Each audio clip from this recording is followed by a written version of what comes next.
Bonsoir à tous. Merci d'être au rendez-vous de cette troisième rencontre de l'hémicycle, dans cet auditorium, mais aussi à distance, puisque vous nous regardez à distance. Et certains d'ailleurs ont choisi plutôt ce mode, bon, vu la difficulté de bouger aujourd'hui, journée difficile. Alors ces troisième rencontres de Tosca et de l'hémicycle, la revue qui aime la politique, sont consacrées globalement à l'emploi, mais on va faire un focus plus spécialement ce soir sur la santé au travail et la santé des travailleurs, ce qui n'est pas exactement la même chose, en tout cas c'est ce que j'essaierai de faire dire aux uns et aux autres, et en particulier la santé des travailleurs du secteur de la santé et du médico-social, justement. Alors l'entreprise peut-elle et doit-elle devenir un acteur de la santé à part entière? C'est la question que je vais poser à mes invités. Laure Salvin, la directrice générale de Kantar Public France, qui va nous dévoiler une enquête autour de ces problématiques. Bonsoir Laure. Bonsoir Eric. Je suis très heureux aussi d'accueillir Laurent Pietraszewski, l'ancien ministre des Retraites et de la Santé au Travail, parce qu'évidemment, vu le jour, j'aurais pu vous poser plein de questions sur la retraite à points et la retraite universelle. Je reviendrai. Mais on a abandonné tout ça pour passer à une réforme plutôt paramétrique. Bon, c'est pas le sujet de ce soir, on parlera de la santé. Je suis heureux aussi d'accueillir Florence Arnaise-Momé, la déléguée générale du CINERPA. On parlera du CINERPA et puis vous nous expliquerez ce que c'est sous cet acronyme. Également ici Éric Chevet, vice-président de la CPME, qui va nous parler aussi de la santé au travail. Bonsoir Éric. Bonsoir. On aurait pu parler aussi de retraite, mais c'est pas le sujet. Et puis enfin Pierre Mayer, le directeur général adjoint de Clésia. On parlera aussi de Clésia parce que quand on parle de santé au travail, évidemment, c'est intéressant d'avoir votre point de vue. Ma chère Laure, on va commencer tout de suite. J'aimerais que vous nous développiez cette étude de Kantar Public France autour de cette question sur l'entreprise peut-elle, doit-elle être un acteur de la santé. Première question, comment est-ce que l'entreprise est vue, par exemple par le salarié, comme acteur justement de la santé? Alors, nous avons réalisé une enquête inédite, justement, pour ce soir, avec plusieurs résultats qui, vous allez voir, sont très intéressants. C'est une enquête qui a été réalisée il y a très peu de jours, c'est il y a moins d'une semaine, donc je vous livre les résultats en direct. C'est un échantillon classique, Eric, 1000 personnes représentatives de la population française. Voilà. Et donc dans cette enquête, qu'est-ce qu'on apprend? Le premier renseignement, c'est qu'effectivement 23% des Français considèrent que l'entreprise a un rôle à jouer dans la santé, dans le domaine de la santé des Français. C'est d'autant plus intéressant que ce chiffre augmente chez les plus jeunes. Les moins de 35 ans considèrent effectivement aujourd'hui que l'entreprise doit être un acteur à part entière dans la mise en place, le suivi. On va le voir aussi, la prévention sur un certain nombre de sujets en matière de santé dans les entreprises. Juste pour rappel, la santé, ça reste la deuxième priorité des Français d'une manière générale. La première est le pouvoir d'achat. Et on va le voir effectivement, la santé au travail, c'est aussi un sujet pour les citoyens français au niveau de leur pouvoir d'achat, notamment au niveau de leur cotisation, au niveau effectivement de leur remboursement. Mais en tout cas, par rapport à l'État, à l'administration, aux associations, les entreprises sont extrêmement bien placées pour être un acteur clé de la santé aujourd'hui en France. Alors, il y a quelques slides que j'ai vus dans cette étude exclusive qui m'ont beaucoup interpellé. Et par exemple, quelles actions prioritaires peut-être devraient être mises en place quand on parle de santé des salariés? Qu'en disent les Français que vous avez interrogés? Alors je crois que les Français ont bien compris que les conditions de travail aujourd'hui avaient changé, notamment avec le télétravail. Et donc la première attente et la première action prioritaire pour eux qu'il faut mettre en place par l'entreprise, c'est veiller plus fortement à la charge de travail de ces équipes et au temps de repos et de déconnexion. Je crois que c'est une préoccupation qui est extrêmement importante, notamment chez les 35 ans et plus. Je crois qu'effectivement, il y a une différence générationnelle parce que, bien évidemment, les plus jeunes sont extrêmement connectés aujourd'hui. Ce n'est plus un sujet pour eux. Et les plus âgés, pour le coup, sont effectivement, peuvent parfois ressentir des difficultés, disons, sur ce sujet-là. Donc, première action à mettre en place pour les entreprises, veiller plus fortement à la charge de travail et à cet équilibre vie privée, vie professionnelle. Deuxième priorité, c'est la prise en charge justement des frais de santé des collaborateurs.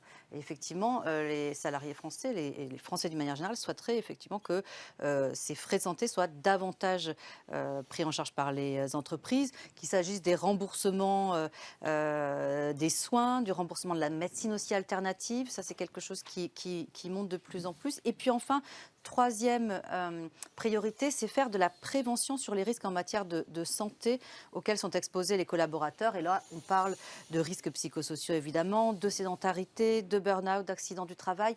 Donc on voit que les actions prioritaires qui sont demandées aujourd'hui aux entreprises, elles restent quand même dans le cadre de l'entreprise. On a également posé, je ne sais pas si vous voyez les résultats, mais vous pourrez voir sur le site évidemment le détail des résultats. C'est un peu petit. C'est un peu petit, tout à fait, c'est ce que je me dis. C'est pour ça que je regarde sur le bureau.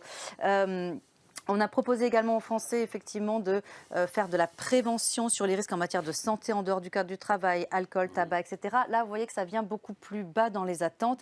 C'est en effet pas forcément sur ces sujets-là qu'on attend les entreprises, mais beaucoup plus, effectivement, déjà sur l'organisation du temps de travail. On n'a pas forcément envie que l'entreprise rentre dans sa vie privée non plus. Absolument. S'occupe de savoir si je bois ou si je fume, même si c'est mauvais pour la santé. Absolument. Vous avez prononcé un mot magique tout à l'heure, Laure. Télétravail, un mot qui a pris de l'altitude évidemment depuis la crise sanitaire et la crise de la Covid. Est-ce qu'autour de la question du télétravail, de la mise en place du télétravail, pour ceux qui le peuvent, il y a des enjeux en termes de santé ? Alors, effectivement, d'abord, comme vous le disiez, Eric, aujourd'hui, les Français sont assez partagés sur est-ce que le télétravail représente plutôt des bienfaits plutôt que des risques pour la santé des travailleurs. Vous voyez qu'on a une petite majorité, 61% des Français nous disent que c'est plutôt des bienfaits plutôt que des risques pour les travailleurs. Donc vous voyez que ce n'est pas complètement cristallisé. Je pense qu'effectivement, il y a une question sur la sociabilité. On le voit notamment chez les plus jeunes. Les plus jeunes, eux, sont moins enclins à télétravailler finalement que les plus âgés. Pourquoi ? Parce qu'ils ont certainement besoin de beaucoup plus d'échanges, d'apprentissage aussi et de rencontres avec leurs aînés justement pour pouvoir progresser. Et puis, est-ce que, effectivement, il y a des points de vigilance concernant la santé des collaborateurs en télétravail ? En effet, c'est aussi une question que nous avons posée aux Français. Et qu'est-ce qu'on voit ? On voit qu'en premier, c'est la question des risques de fatigue visuelle qui arrivent comme principal point de vigilance à avoir en tête dans les entreprises. Donc, les écrans, le rapport aux écrans. Deuxième point de vigilance, ce sont les risques psychosociaux liés à la porosité entre sphère professionnelle et personnelle, et puis le manque de suivi d'aide hiérarchique. Donc ça aussi, il y a une attente très forte de la part des collaborateurs aujourd'hui d'être vraiment accompagnés dans ce télétravail, c'est-à-dire de ne pas être pas simplement avoir le droit, et puis d'avoir pas simplement aussi des aménagements en termes de réunions, d'organisation de travail, mais aussi d'être accompagnés dans les façons de travailler. Et puis enfin, troisième risque, point de vigilance pour les Français, ce sont les risques musculo-squelettiques, effectivement, qui peuvent être liés à l'absence de mobilier adapté. Et ça, on le voit notamment, c'est extrêmement important chez les femmes qui disent avoir beaucoup de problèmes dans les femmes salariées qui affirment effectivement qu'elles ont beaucoup de problèmes dans ce domaine-là. Donc, les entreprises doivent accompagner les collaborateurs, comme on le voit effectivement dans ce sondage. Il y a un dernier élément qui m'a marqué, moi, c'est qu'effectivement, les Français aujourd'hui ont le sentiment, seulement 43% des Français ont le sentiment que les entreprises en France veillent à la santé de leurs collaborateurs. Ça, Combien 43%. Ah oui. Seulement 43% et 57% considèrent que ce n'est pas le cas. Et notamment, dans ce 57%, vous avez les femmes à 60% qui considèrent que les entreprises ne font pas suffisamment d'efforts pour veiller à la santé de leurs collaborateurs. Ça, c'est un caillou, Laure, important dans la chaussure des entreprises. On en reparlera tout à l'heure avec Eric, ces PME. Mais Laurent Pietraszewski, si je me souviens bien, il y avait une petite loi le 2 août 2021 sur les préventions, justement, en matière de santé au travail. Peut-être vous pourriez nous expliquer comment tout ça a été mis en place, rapidement. Hein. Et puis, tout à l'heure, j'ai posé la question, je ne sais pas si ça vous convient, santé au travail ou santé des travailleurs. Ce n'est pas la même chose. Bon, c'est deux questions en une et vous m'avez demandé rapidement, alors on va faire au mieux. Oui, c'est bien de rappeler qu'il y a effectivement eu des changements dans ce qu'on appelle la santé au travail. Parce que, d'ailleurs, sur le fond, cette loi dite du 2 août 2021, elle, je crois, marque le coup d'envoi du continuum de la santé. En réalité, la santé du travailleur, elle ne démarre pas à la badgeuse et puis elle ne se modifie pas aussi au moment où on quitte son emploi. En réalité, la santé au travail est un élément de la santé publique. C'est ce que veut d'ailleurs dire cette loi du 2 août 2021. avec un focus que les partenaires sociaux ont voulu. D'ailleurs, c'est vrai, parce que j'ai été législateur pendant quelques années et membre du gouvernement, et puis comme Éric Chevet est là, je ne résiste pas au plaisir de rappeler quand même que dans notre pays, on n'a pas souvent des grands accords nationaux interprofessionnels, ce qu'on appelle des ANI, mais quand on en a, ils sont de très bon niveau et ils sont très utiles. Et cette loi du 2 août 2021, elle vient d'un ANI de 2020, dont Éric Chevet dira peut-être un mot tout à l'heure. Donc cette loi, c'est une loi qui marque le continuum de la santé, y compris dans l'entreprise, et qui met un focus sur la prévention, qui met un focus sur le maintien dans l'emploi. Parce qu'un de nos gros sujets, peut-être que ça fait écho à l'introduction que vous faisiez tout à l'heure sur le deuxième volet de mon portefeuille ministériel des retraites, quand j'avais proposé au président de la République de joindre ces deux portefeuilles, à la fois la santé au travail et les retraites, c'est bien parce qu'il y a une nécessité d'accompagner au travail l'ensemble de nos travailleurs dans ce pays. Et au final, d'ailleurs, souvent, vous savez, j'ai cette remarque qui consiste à dire, en fait, la question n'est pas tant forcément de savoir si je vais partir à 62, 63, 64 ou 67. La question, c'est de savoir, est-ce que je serai en bonne santé? Et c'est ça qui doit être l'objectif des entreprises et des salariés. OK. Monsieur Pietraszewski, un mot peut-être sur santé au travail et santé des travailleurs. Hein, le distinguo qu'on peut faire, enfin, en tout cas, tel que vous le percevez. C'est pas du tout la même chose. Oui, c'est pas du tout la même chose parce que la santé au travail, elle est bien connue, et même elle est déclinée juridiquement. Et là-dessus, on le sait, c'est la responsabilité de l'employeur. Donc c'est une responsabilité qu'il porte entièrement. D'ailleurs, je voudrais rappeler que les employeurs ont été sérieusement au rendez-vous de tout ça. Parce que quand on est dans une période de Covid, il faut rappeler que c'est eux qui ont porté toute cette responsabilité et ils l'ont fait de façon effectivement très pragmatique avec les représentants des organisations syndicales. Ça, c'est la santé au travail. Mais la santé des travailleurs, c'est la réalité. C'est que, vous savez, moi, si ça ne va pas bien à la maison, si je suis en difficulté dans ma sphère familiale, eh bien, quand j'arrive au boulot, tout d'un coup, il n'y a pas un coup de baguette magique qui se fait et me voilà transformé. Je viens avec mes soucis. Et c'est vrai dans l'autre sens aussi, d'ailleurs. Et tout ça, c'est le continuum de la santé que j'évoquais tout à l'heure. Et ça devient la santé des travailleurs. Éric Chevet, un mot justement sur cette loi du 2 août 2021. Les partenaires sociaux en amont ont beaucoup travaillé. Et puis, comme je pose toujours deux questions l'une, vous avez vu dans le sondage Kantar Public, les entreprises se font tirer les oreilles. 43%, c'était le chiffre. Hein. Donc, comment vous avez travaillé cette loi? Le ministre a salué cet accord. Il n'y en a pas beaucoup. Bon, c'est peut-être plus facile de signer un accord avec un syndicat patronal qu'un syndicat salarié. Donc, cette loi, et puis derrière, qu'est-ce que vous répondez à ce chiffre qu'on a entendu de Laure Salvin? Effectivement, il y a eu un accord national interprofessionnel qui a précédé la loi. Laurent Pietraszewski a raison sur ce point, évidemment. Mais l'ANI lui-même suivait un rapport quand même de nos parlementaires. Et en fait, sur la santé au travail, c'est perpétuellement en mouvement. C'est comme dans le domaine de la formation professionnelle, grosso modo, on a une loi tous les 5 ans. Et donc,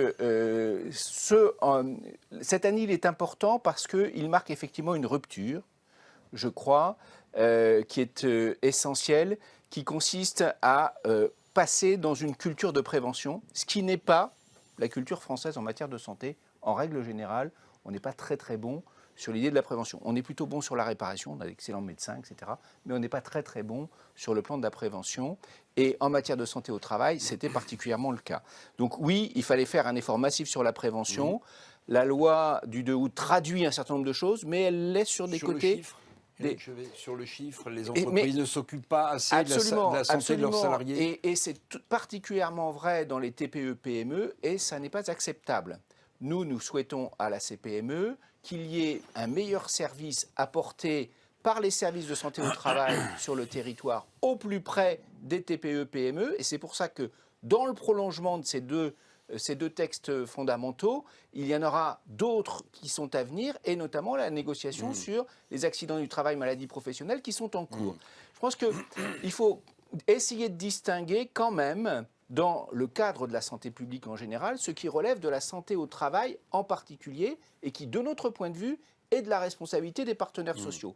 Aujourd'hui, c'était traité quand même un peu trop, de notre point de vue, dans le champ de l'assurance maladie. Et nous voulons en fait reprendre la main, nous partenaires sociaux, sur la question de la santé au travail, parce que ça n'avance pas suffisamment lorsque nous sommes je vais chapeautés demander par leur l'assurance point de vue maladie. et à Madame Anas Moumé sur le secteur, un secteur voilà, en difficulté, hein, qui peine à recruter, qui a été sous les feux de l'actualité.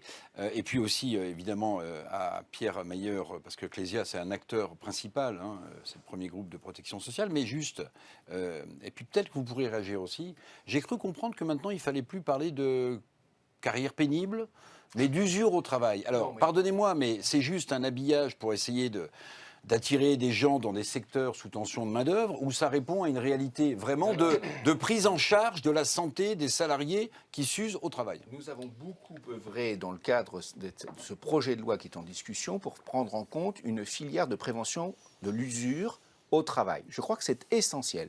La pénibilité, c'est clairement identifié avec des indicateurs et des critères qui sont clairement marqués. Et il y en a 6 et ça correspond bien et ça entraîne effectivement une dégradation de la santé si on est exposé longtemps en termes de pénibilité. L'usure au travail, c'est plus compliqué parce qu'effectivement c'est un phénomène qui s'étale sur la durée et qui est beaucoup moins perceptible, ou du moins qui est beaucoup moins facile à quantifier. Et ce que nous créons là, et j'espère que la loi sera votée, je la défends en tout cas, ce que nous créons aujourd'hui, c'est un nouveau droit, un droit de la prévention de l'usure. Et ça démarre avec effectivement une visite autour de 45 ans, que nous avions déjà prévue dans la loi santé au travail, et ça se poursuit avec tout un tas de dispositifs, et notamment des suivis dans ces services rénovés que nous avons voulu par l'intermédiaire de l'ANI et la loi, et qui se termineront probablement par soit des départs anticipés, soit la possibilité de se réorienter, soit encore modifier, aménager le poste de travail pour faire en sorte de diminuer l'usure. C'est un nouveau droit qui est aujourd'hui sur la table. Ok, ça ne se substitue pas. Ça ne se substitue pas. Ça complète. Absolument pas. Ça complète. Non, mais c'est important de le préciser. Ça complète. Pierre Mayer, allez, parlez sans crainte. Quelle vision un groupe important dans la protection sociale comme Clésia porte sur la santé en entreprise et sur déjà le début de ce débat? D'abord, je pense voilà, les Français ont raison. L'entreprise est un acteur de santé. L'entreprise est un acteur de santé parce que, au fond, il est question à la fois de performance économique et de performance sociale. Les employeurs ont besoin d'avoir des salariés qui soient en bonne santé. Les salariés, évidemment, aspirent à avoir la santé la meilleure et demandent à avoir, au-delà des remboursements de soins, etc., d'avoir des prises en charge qui soient globales. Je pense qu'effectivement, on est sorti du sujet, on regarde la santé en tranches, on essaie de la regarder de manière globale, et je pense que le mot prévention qui a déjà été prononcé est un mot-clé. Hein. Et aujourd'hui, d'ailleurs, nous avons un ministère de la santé et de la prévention. C'est la première fois, je crois, qu'en France, on a le terme prévention qui est dans l'intitulé ministériel. Et nous, au fond, au niveau des institutions de prévoyance comme Clésia, nous avons cette volonté de porter ce modèle qui nous paraît pertinent dans le cadre du dialogue social, parce qu'au fond, la mise en place d'accords santé et prévoyance se fait dans le cadre des entreprises et dans le cadre des branches professionnelles, par le dialogue social, c'est-à-dire le dialogue entre les organisations syndicales de salariés et les organisations d'employeurs. Et c'est bien cet élément clé, fondateur pour nous, du dialogue social qui permet de mieux irriguer ensuite la santé dans l'entreprise. Madame Arnez Momé, chère Florence, c'est important que vous soyez là parce que je pense que votre secteur, il cumule beaucoup de choses aujourd'hui. Bon, beaucoup de défis. Beaucoup de défis, très bien. Il y a évidemment ce qu'on a dit sur Orpea, ce qu'on a dit sur Corian aussi, par effet de contre-coup, même si Corian en a pris plein la figure, et que Orpea doit encore faire des progrès.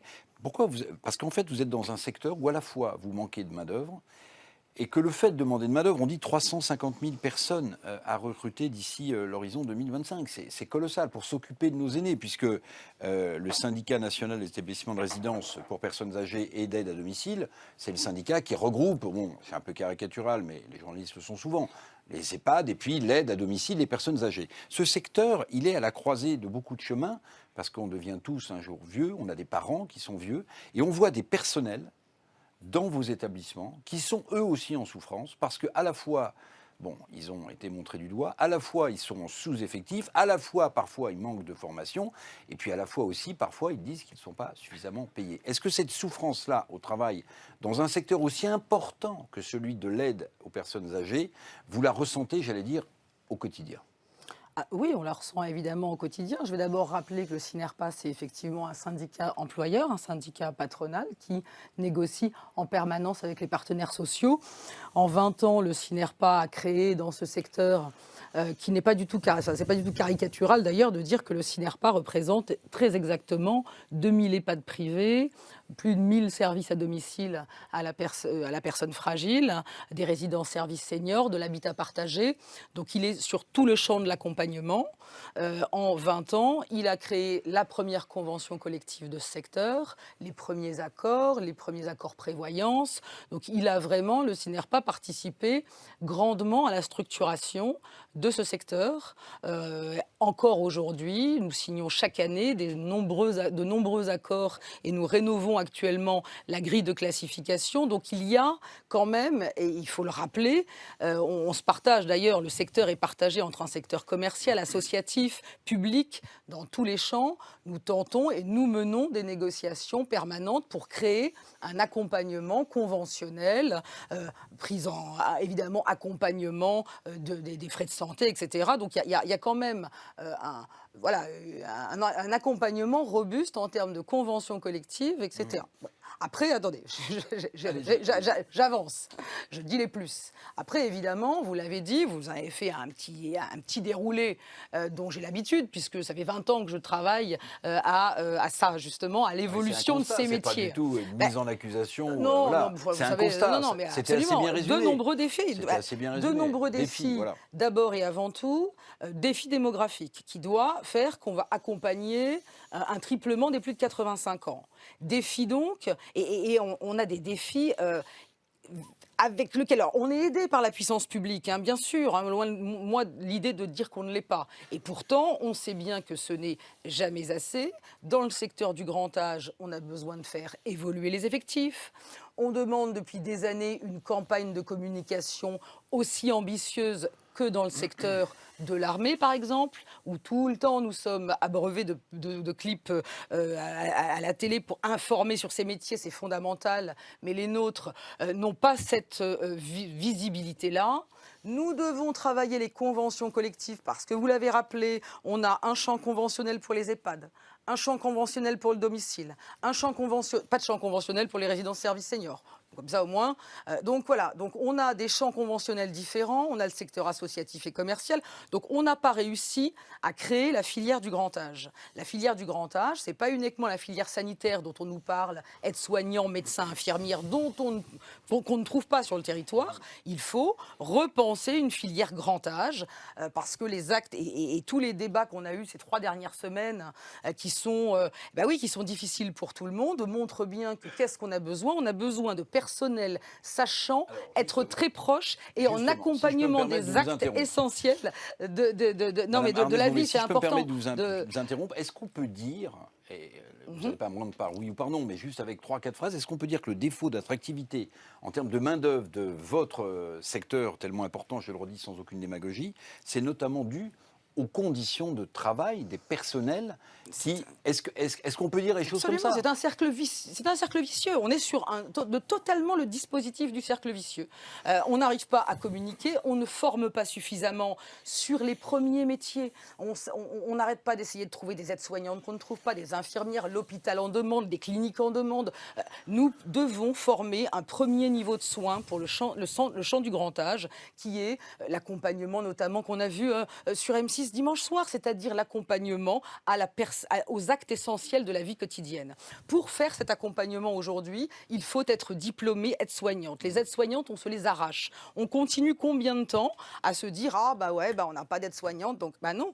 Pour nous, il faut refonder intégralement la filière des métiers. On a besoin d'un premier niveau de soins qui ne soit pas aide-soignante. Finalement, aujourd'hui, une aide-soignante Bac+2, elle est déjà formée, beaucoup formée pour beaucoup d'actes essentiels de la vie quotidienne, qu'on a besoin. Et encore une dernière fois, et une dernière chose surtout, c'est qu'on a besoin de formation et que les différentes réformes de la formation professionnelle qu'on doit gravir tous les 5-6 ans, qui sont toutes plus complexes les unes que les autres, qui n'arrangent pas la situation, ont fait que l'entreprise n'a plus les fonds, n'a plus les moyens de sa formation. Alors, je vais vous dire, moi, il me semble, pardonnez-moi, je vous fais une parenthèse, quand on parle de formation et qu'on voit que ce gouvernement auquel vous avez appartenu, M. Petraszewski, est en train de vouloir laisser un reste à charge sur le fameux contrat personnel de formation. Le compte personnel de formation, où on se dit, mais attendez, c'est les 80% des salariés les plus pauvres qui vont devoir mettre à la poche, alors que c'est eux qui ont besoin d'être en transition et d'être formés. Je ferme juste la parenthèse, parce que c'est vrai que la question de la formation est essentielle. Mais je voulais vous interroger sur quelque chose de précis, d'actualité, M. Petraszewski. Elisabeth Borne, vous connaissez bien, elle a annoncé la création d'un fonds d'investissement, parce qu'on parle d'usure au travail, d'1 milliard d'euros. Alors, me dites pas que c'est suffisant et que tout est bien dans le meilleur des mondes. Leipzig, philosophe. Ce milliard d'euros, c'est pour voir, ou c'est un gouvernement qui prend conscience de l'importance de l'usure au travail et de la santé des salariés.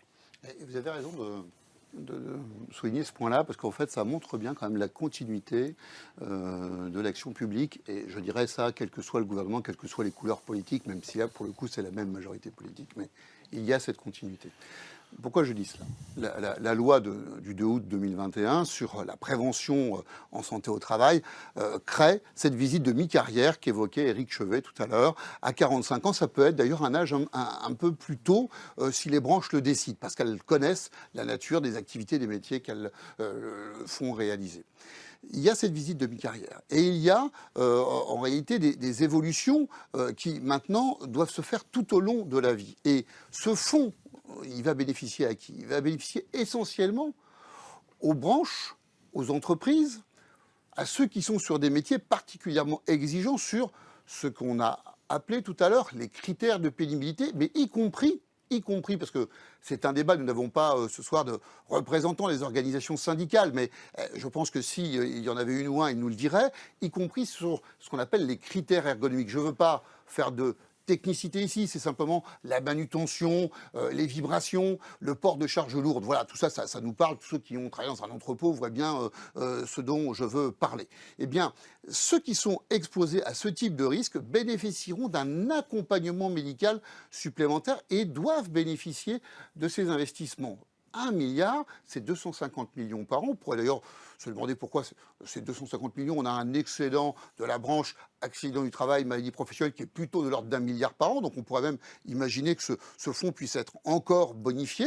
Mais en tous les cas, c'est très estimable. Vous savez, aujourd'hui, on a un fonds qui fait 100 millions d'euros par an et qui en plus n'est pas totalement utilisé par les branches parce qu'on ne met pas en place suffisamment dans notre pays des actions comme celles que Madame appelle de ses voeux, je le sais, dans sa branche, qui est des actions de prévention. Je vous donne un mot d'exemple de la vraie vie. J'étais, et peut-être vous connaissez ce groupement hospitalier qui s'appelle l'ANAC, qui est chez moi à Liévin, dans le Pas-de-Calais, à qui j'ai remis récemment un trophée dans le cadre des Human Day, parce que toute cette équipe travaille aux soins de manutention, c'est ce que vous connaissez bien, hein, c'est comment on fait pour que ceux qui bossent dans les EHPAD puissent avoir, avec des outils, des draps anti-glisse, avec un certain nombre d'outils qui les aident, notamment quand il faut porter des résidents, comment on fait pour prendre mieux soin de celles et ceux qui sont les plus âgés, qui sont dans les EHPAD, en prenant aussi soin de celles et ceux dont c'est le métier. Alors, santé au travail, Éric Chevet, mais aussi accident du travail. Alors, je ne sais pas si mon chiffre est bon, hein, peut-être que je vais commettre une grosse erreur, mais j'ai vu que 11 milliards d'euros de prestations étaient versés en titre de réparation des accidents du travail et des maladies professionnelles. 11 milliards d'euros. 11 milliards d'euros. Alors, vous nous donnerez évidemment aussi votre avis, Pierre, mais l'accident du travail, pour vous, c'est quelque chose qui est à côté de la santé des salariés ou bien ça fait partie de les 11 de la milliards même sphère d'euros couvrent effectivement les rentes qui sont versées ou les capitaux, mais pour l'ensemble maladie professionnelle et accidents du travail. D'accord. Donc effectivement, c'est 100% des cotisations des employeurs. Hein. Les cotisations des employeurs sur la santé au travail, en règle générale, la TMP, c'est 14 milliards d'euros pour 19 millions de salariés couverts. Je précise quand même que les Allemands couvrent 32 millions de salariés avec 9 milliards. C'est quand même un sujet là-dessus, malgré qu'on soit quand même en excédent sur la branche AT-FP. Le problème, effectivement, Laurent avait raison de préciser que ce fonds qui accompagne l'usure professionnelle va pouvoir enfin enclencher la prévention avec des moyens au bout. C'est ce qu'on réclamait, et c'est pour ça qu'on réclame, nous les partenaires sociaux, de piloter la branche accident du travail, maladie professionnelle, parce que nous voulons consacrer ces excédents sur la prévention, avec l'idée qu'effectivement, à terme, on puisse avoir un jeu de vase communicant entre la prévention et la réparation, parce que la réparation, certes, c'est absolument nécessaire. Je ne refais pas l'histoire, il faudrait remonter à 200 ans presque au compromis historique, mais c'est absolument nécessaire, mais ça ne compense pas humainement, ça n'est pas acceptable. Ce qui est acceptable, c'est effectivement d'éviter l'exposition, et le milliard qui est consacré à ça est fait pour éviter l'exposition. Tant qu'on peut le faire, il faut le faire, et c'est ce que nous voulons faire par l'intermédiaire effectivement des fonds qui seront affectés dans les branches, auxquels vont se saisir les partenaires sociaux pour déterminer à la fois les méthodes et les outils dont on a besoin dans les PME pour éviter l'usure professionnelle ou la pénibilité. Ça, c'est du concret. Je trouve que voilà, c'est financé dans le package qu'on nous propose aujourd'hui. Pierre Maillard, justement, en termes de réparation, on vient d'écouter ce que nous dit le vice-président de la CPME, mais en termes de réparation, comment les institutions de prévoyance se situent? À quel moment elles actionnent? À quel moment elles sont là? Comment ça se passe? On intervient fondamentalement sur l'incapacité et l'invalidité. Ça, c'est en termes de garantie de prévoyance.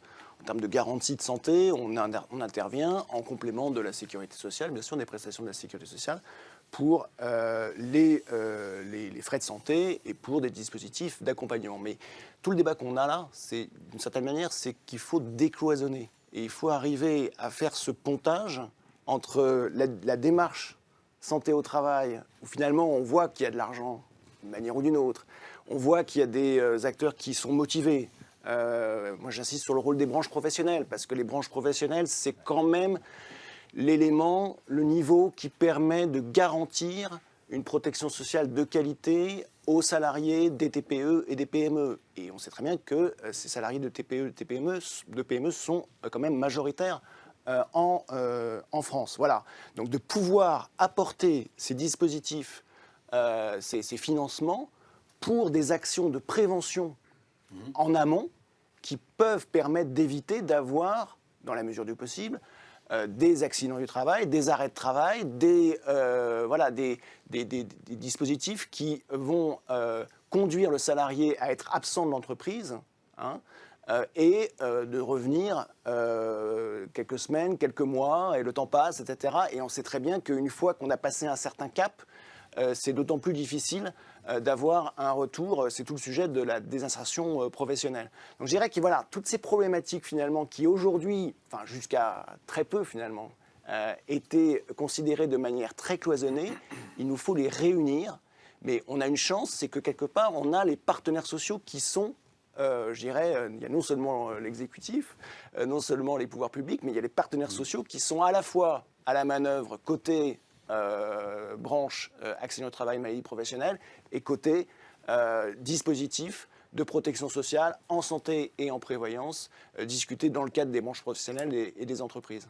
Laurent Pierre-Dechevsky, vous l'avez vu, en ce moment, il y a donc une tentative de réforme des retraites, et pour convaincre les entreprises, vous allez voir où je veux en venir, pour convaincre les entreprises de continuer à embaucher des seniors, que l'employabilité des seniors remonte un peu plus dans notre pays, dans la réforme, il y a prévu un index avec une sorte de name dropping, où on va montrer du doigt les méchantes entreprises qui ne conservent pas leurs seniors. Alors je ne sais pas s'il y aura des contraintes après. Qu'est-ce qu'il faudrait de la même manière, quand vous entendez le chiffre de Laurent Salvin tout à l'heure, sur les entreprises qui à 43% seulement sont perçues comme s'intéressant à la santé de leurs salariés, qu'est-ce qu'il faudrait rajouter pour contraindre ou pour montrer du doigt des entreprises qui ne feraient pas suffisamment pour faire remonter ce ratio? Il est faible, 43%. Dans cette loi du 2 août 2021, qu'est-ce qu'il faudrait améliorer? Vous voyez, si vous aviez un coup de baguette magique, je vous reprends au gouvernement et vous me donnez la solution pour que ce pourcentage remonte. Merci de votre confiance. un mot quand même, parce que 43%, c'est pas ridicule.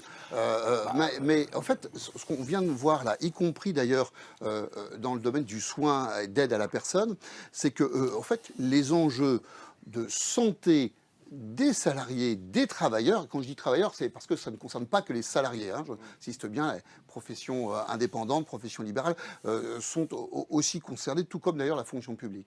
Mais au final, si on travaille sur la santé des acteurs, de ceux qui produisent, eh bien, on s'aperçoit, comme l'a dit Pierre Bayer, que de toute façon, ça va aller mieux globalement dans l'entreprise, dans l'écosystème où on bosse.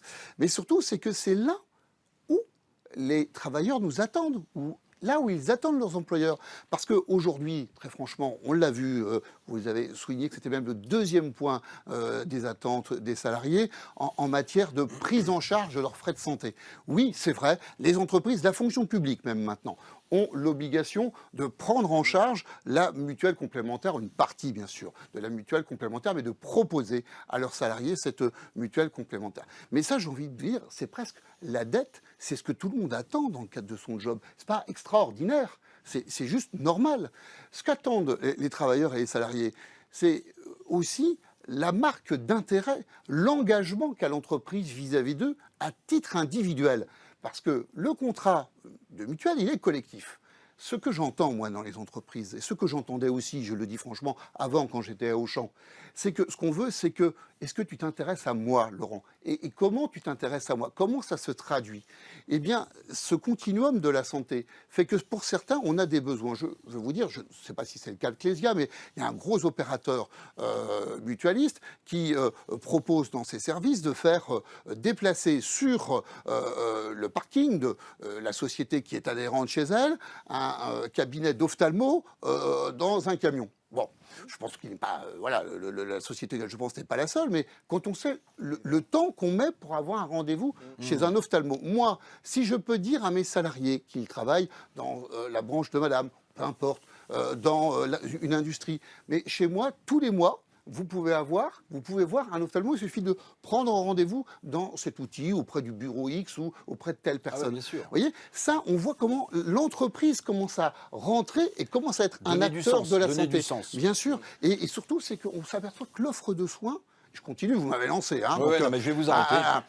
On s'aperçoit que l'offre de soins est très inégalement, et on le sait, répartie sur le territoire. Mais parfois, quand vous êtes dans des départements qui sont quand même plus ruraux, où il reste une grosse entreprise, une grosse industrie, une grosse ETI, une entreprise de taille intermédiaire, si celle-ci peut ramener à elle un certain nombre de professionnels de santé et dire, vous savez, chez moi, eh bien, dans mon entreprise, je prends l'exemple, je vais remonter dans les Hauts-de-France. Bon, si je vais fabriquer une Toyota à Onin, et si peut-être, je l'appelle de mes voeux, le team qui pilote l'usine dit, bah, écoutez, chez nous, il y a un kiné maintenant qui est disponible tous les jours, de telle heure à telle heure, et on peut y aller sur le temps de travail. Mais oui, ça change tout. Pierre Mayer, sur ce sujet, vous vouliez rebondir. Brièvement, parce qu'il ne s'agit surtout pas d'opposer les acteurs par rapport aux autres. Hein. C'est-à-dire qu'on a... on a l'État, on a l'assurance maladie qui porte une politique de santé publique que doivent relayer derrière d'ailleurs l'ensemble des acteurs. Mais effectivement, l'entreprise est un territoire de proximité. C'est-à-dire que le aller vert qui a été décrit par l'exemple qu'a pris Laurent Pietraszewski est excellent, effectivement. Moi, j'ai en tête le fait que dans des hôpitaux publics, si on veut vacciner de manière, vous voyez que le sujet est quand même intéressant, si on veut vacciner de manière efficace des soignants, le mieux c'est de proposer que les personnes qui sont chargées de la vaccination se déplacent à l'intérieur même de l'hôpital. Voilà. Et on a des taux de vaccination, du coup, dans ce type d'action qui sont beaucoup plus importantes que si on a un message général, global, qui arrive. Alors, je ne parle pas des mails je ne parle même pas des mails de l'assurance maladie, où, à mon avis, je veux dire, ça tombe complètement aux oubliettes. Voilà, je pense qu'il faut de la proximité, et le fait que ça soit porté dans les entreprises, que c'est un message qui soit relayé par les DRH, qui jouent un rôle important, par les organisations syndicales aussi. Je pense que c'est une manière aussi de responsabiliser l'ensemble des acteurs sociaux de l'entreprise. Ça permet aussi d'éviter ce cloisonnement entre des dispositifs travail et des dispositifs protection sociale. Je pense à la question des aidants.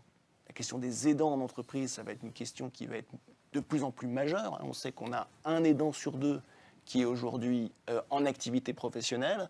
Un aidant, ça veut dire quoi? Ça veut dire de l'absentéisme possible, hein, et donc ça veut dire que l'entreprise a tout intérêt à s'intéresser au sujet en termes de prévention. Madame Arnez-Momé, le secteur médico-social, bon, je l'ai dépeint tout à l'heure, j'ai fait un résumé qui valait ce qu'il valait. Bon, il était synthétique, peut-être un peu caricatural, mais aujourd'hui, si on s'intéresse au devenir des gens qui travaillent au quotidien avec nos aînés, j'ai l'impression qu'ils peuvent cumuler à la fois de la pénibilité et de l'usure. La pénibilité et de l'usure. C'est pas si fréquent finalement d'avoir les deux puisque l'un ne se substitue pas à l'autre. Quelles sont les maladies, les difficultés de santé au travail dont souffriraient majoritairement les collaborateurs de votre secteur? Dans le secteur des EHPAD et dans l'aide à domicile, c'est plutôt les troubles musculo-squelettiques qui arrivent en tête des problèmes de santé que nous relevons. Donc là encore, il y a des réponses différentes. On a pas mal d'aides, effectivement, hein, pour s'équiper. On a eu de grandes campagnes d'équipement autour de rails qui permettent de mieux accompagner la personne, mieux la porter sans que le collaborateur se fasse mal, parce que c'est beaucoup des maux du corps, hein, liés à la manutention des personnes. Donc c'est de l'équipement. Donc là, c'est vrai que collectivement, hein, on a l'assurance maladie déploie des crédits pour que nous puissions nous équiper, les régions, donc on a des financements, mais il faut aller plus loin, plus vite. Hein. La formation, évidemment, hein, c'est pour ça que tout à l'heure j'insistais vraiment sur ces personnels qui sont vraiment sur l'accompagnement de la personne fragile au quotidien, l'aide à la toilette, l'aide au repas, ce sont souvent les missions qui mettent le corps le plus en difficulté pour le collaborateur. Est-ce que les situations qui ont été révélées par la presse ont mis encore plus sous tension Alors oui, bien sûr, il y a deux. Vous voyez, on se dit, mais est-ce que ça peut entraîner des burn-out? Il y a deux phénomènes. Il y a deux phénomènes. Il y a de toute façon un secteur sous tension qui fait que le cercle vicieux fait qu'on a moins de personnel, on est moins attractif et du coup les salariés courent tout le temps. Voilà. Là où on devrait être 2, on est 1 à chaque fois. Et donc, du coup, ça ne marche pas. Ça ne peut pas marcher parce qu'on n'a pas assez de temps. Voilà. Donc, oui, bien sûr qu'il faut être absolument sur toujours les mêmes actions. La formation professionnelle, évidemment le recrutement. Et encore une fois, retravailler les métiers. Les équipements, évidemment, il faut qu'on soit aidé pour mieux équiper nos établissements. Tout ça, encore une fois, est quelque chose qui est vicieux parce que c'est vraiment le fait qu'on n'ait pas suffisamment de personnel qui veuille entrer dans les structures, ça essouffle les personnels en poste. Et en plus, on a effectivement, depuis 2 ans, on a eu 3 ans de crise, mais gravissime, qui épuisent les organismes psychologiquement. On perd des salariés. On a eu 2 ans de Covid très, très importants dans le domaine des EHPAD et de l'aide à domicile. Puis 1 an de drame Orpea qui ne finit pas de pas en finir, ou même des enfants à l'école se sont fait insulter parce que leur maman travaillait chez Orpea. Donc on en est à un phénomène qui est plus acceptable. Donc oui, c'est vrai que c'est difficile cette période. Éric Chevet, à la lumière de ce que vient de nous dire concrètement Madame Arnez-Momé, certains estiment que les maladies professionnelles sont sous-estimées au travail. Non mais, je vous dis ça parce que ce qu'on vient d'entendre là, les maladies professionnelles, il y a celles qu'on connaît, il y a celles qui naissent en cours de route parce que le travail se modifie, et puis il y a tous ces impacts, j'allais dire, psychologiques, voilà, ils y sont pour rien. Donc, est-ce que vous estimez comme certains que les maladies professionnelles sont sous-estimées ? Alors, de toute façon, déjà, c'est un coût pour la branche AT-MP. C'est plus d'1 milliard d'euros que nous prend l'assurance maladie pour justement compenser cette sous-déclaration ou cette sous-estimation des maladies professionnelles. Oui, certainement qu'il y a à la fois une sous-déclaration et peut-être aussi pas suffisamment d'accès au droit à la réparation. Je voudrais compléter ce que disait Florence. En fait, aujourd'hui, sur les 3 critères qui sont traités dans le cadre de l'usure professionnelle, et ces 3 critères-là réunis provoquent 80 à 85% de la sortie en rente pour inaptitude. Et donc, des motifs d'inaptitude, c'est 85% sur ces 3 critères. Ça veut dire qu'on ne détecte pas suffisamment tôt. Et moi, ce que je regrette, c'est qu'une disposition qu'on avait négociée dans l'année, Monsieur le ministre, à l'époque, qui était absolument innovante sur la question, qui consistait à rapprocher la santé personnelle de la santé au travail par l'intermédiaire du médecin praticien correspondant. C'était une superbe innovation. Alors ça a été repris mais tronqué dans la loi. Moi, je le regrette, ça. Pourquoi ? Parce que ça voulait dire en fait que vous avez des postures. Aujourd'hui, on n'est quand même plus dans l'industrie a beaucoup baissé quand même. Hein. On n'est plus à force de désindustrialiser. Et en fait, il y a quand même beaucoup de situations de travail qui ne sont pas forcément très très différentes des situations qu'on connaît dans la vie courante.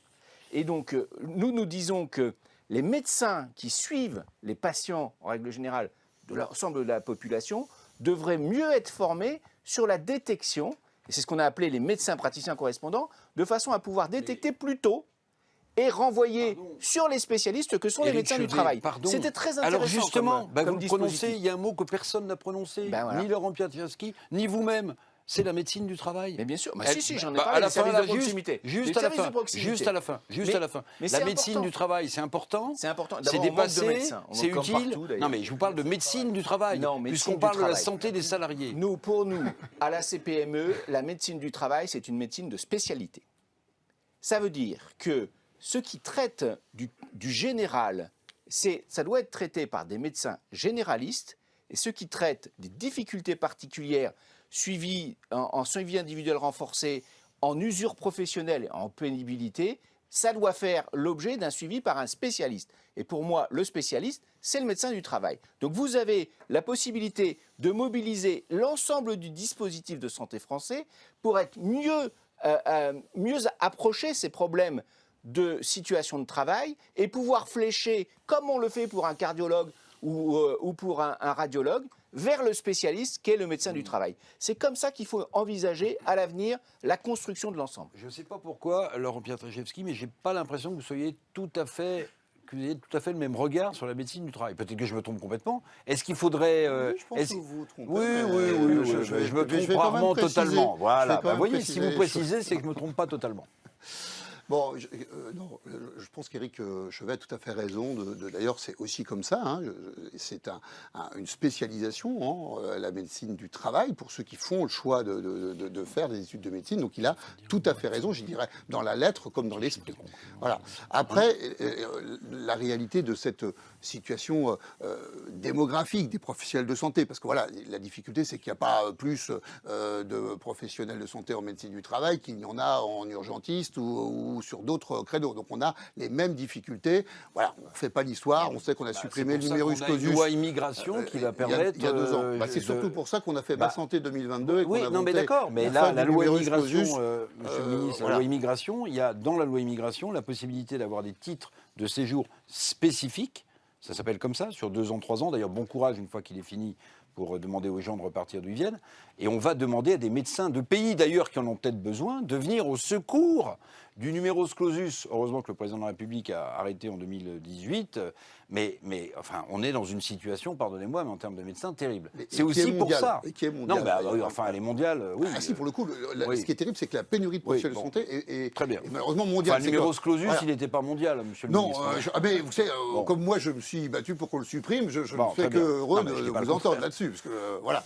Et je me suis d'ailleurs même demandé, quand j'ai fait un peu de politique, pourquoi on avait dû attendre si longtemps. Mais passons, il faut bien faire, c'est ça qui est essentiel.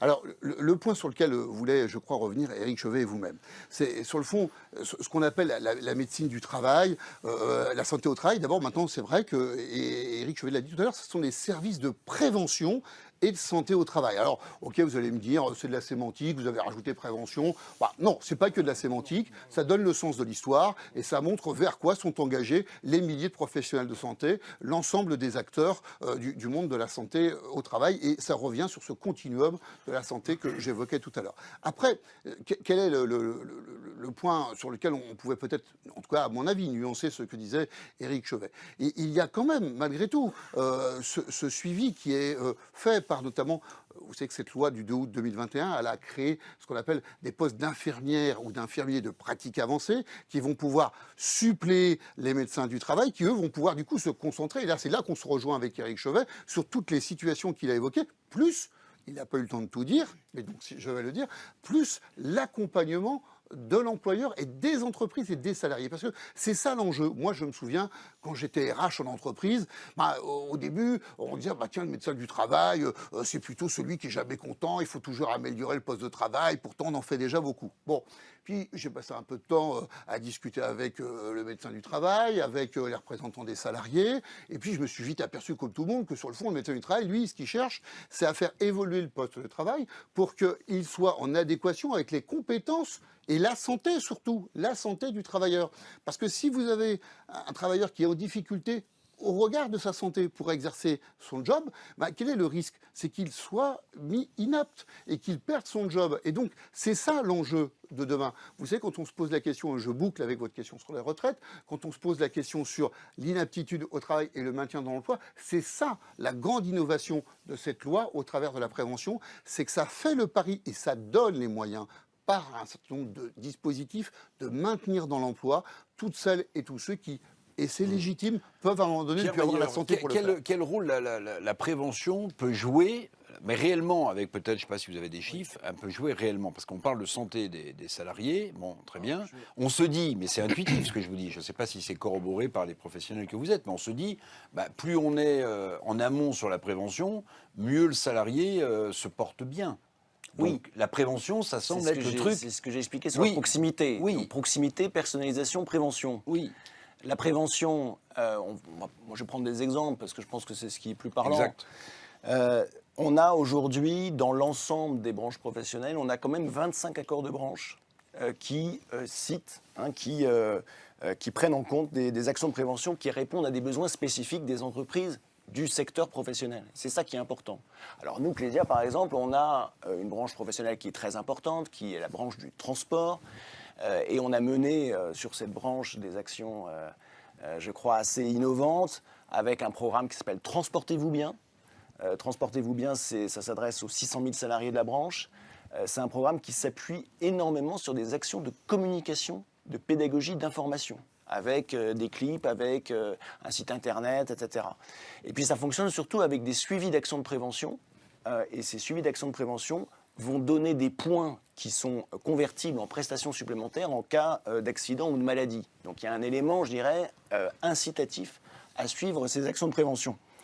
On a également mis en place une consultation de prévention avec un syndicat de médecins, une consultation de prévention qui n'est pas la consultation de prévention qui est remboursée à 25 € ou même 50 € peut-être demain, j'en sais rien. Mais en tout cas, c'est une consultation de prévention qui est très importante, qui dure au moins 2 heures, au moins 3 heures, qui est une consultation globale de prévention. Et on a également des actions très concrètes en matière de coaching, parce que c'est un mot très à la mode, mais d'accompagnement, on va dire, d'accompagnement sur tout ce qui est évidemment sommeil, nutrition, pratique addictive et puis activité physique. On s'est rendu compte très concrètement que sur le panel de salariés du transport, de la branche transport qui a suivi ces actions, on a eu des vraies améliorations. On a eu par exemple sur le coaching nutrition, sur l'accompagnement nutrition, on a eu 6 kilos en moins pour les participants. Voilà, ça c'est très concret. C'est une action en moyenne. Voilà. Je viens le C'est la profession des chauffeurs routiers est une profession qui est sur la sédentarité. Donc le sujet c'est comment les faire bouger. On a une autre branche professionnelle qui est la branche des hôtels, cafés, restaurants, où là c'est un autre sujet, c'est qu'ils sont debout et qui marchent beaucoup pendant la journée pour servir les clients. Merci beaucoup. Dernière question. Madame Arnez-Momé, si vous ne trouvez pas les 350 000 personnels nécessaires pour faire tourner dans de bonnes conditions à la fois les EHPAD et l'aide à domicile des personnes les plus fragiles et des personnes âgées, ça veut dire que les conditions de travail et la santé des collaborateurs en poste va continuer de se dégrader, si tant est qu'ils ne soient pas touchés évidemment par ce qu'on appelle la grande démission, parce que c'est aussi un phénomène important. Ah oui, il faut absolument les trouver. On ne se laisse pas d'options. En tout cas, c'est évidemment pas un chiffre à atteindre dans l'année en cours, hein. On est sur des projections. La démographie est quand même prévisible. On est sur des projections à 20, 30 ans, hein, puisqu'il va falloir aller jusqu'à 2050, 2060 pour accompagner le vieillissement de la population. Donc, bien sûr qu'il faut. Et c'est pour ça que d'ailleurs, toutes les fédérations du secteur tirent la sonnette d'alarme. On a encore des moyens d'agir pour avoir les effectifs qu'il nous faut, pour l'accompagnement des Français, en fait. Hein. Quand vous dites, Oui, si bien vous sûr. n'avez pas les effectifs, c'est si collectivement la France Bien n'a sûr. pas les effectifs Bien sûr. pour Bien sûr. Je ne accompagner vous montrerai ces pas du doigt. personnes âgées. Bien sûr, bien C'est sûr. grave pour la France. Oui, absolument. C'est grave pour la France, pour notre santé et pour, Et pour nos aider. parents, et Le pour mot de la nous-mêmes. fin, Laure, vous avez écouté avec beaucoup d'attention. Bon, j'ai été un peu rapide peut-être sur la présentation de l'étude qui est passionnante, hein, qu'on mettra à disposition. Pour conclure ces troisièmes rencontres de l'hémicycle et de Tosca, est-ce qu'on peut tirer un autre chiffre qui nous permettra peut-être de continuer le débat? Tenez, après, là où on va se transporter avec modération tout à l'heure. Oui, tout à fait. Je pense que c'était important d'avoir ces débats déjà et de nombreux intervenants étaient présents sur le plateau, donc c'est bien d'avoir eu aussi un éclairage un petit peu différent sur ce sujet de l'entreprise acteur de santé. On a beaucoup parlé des risques, des accidents du travail. Je pense qu'il y a quand même de nouveaux phénomènes aussi aujourd'hui, notamment autour du télétravail. Et je pense que vous parliez d'individualisation aussi, d'accompagnement individualisé. Je pense que chaque entreprise, chaque branche d'entreprise doit aussi continuer à suivre l'évolution des besoins de leurs collaborateurs, qui est forcément, certainement différente d'une branche à l'autre et d'une entreprise même à l'autre. Et je vois, il y a un dernier chiffre peut-être que je pourrais partager, c'est 50% des Français qui considèrent qu'il est important de s'attacher à, ou d'être vigilant en tout cas, sur la question des risques mentaux liés à l'isolement. Et notamment, c'est presque on pourrait dire effectivement un nouveau risque en fait qui est apparu avec le télétravail. Et c'est vrai que quand on discute notamment avec les collaborateurs sur leur expérience du Covid, leur expérience du confinement, etc., on voit à quel point ils ont souffert certains de cet isolement. Et ça, ce sont des nouveaux risques effectivement qu'on est obligé en tant que chef d'entreprise finalement de suivre et d'essayer d'identifier et puis effectivement de prévenir parce que ils ne sont pas forcément adressés aujourd'hui. Voilà. Merci mesdames, merci messieurs, merci de nous avoir suivis dans l'auditorium, le bel auditorium d'EPOCA, et puis tous ceux qui nous ont suivis à distance pour cette troisième rencontre de Tosca de l'hémicycle qui était consacrée à la santé. Donc rendez-vous pour la quatrième rencontre très bientôt. Merci de votre attention.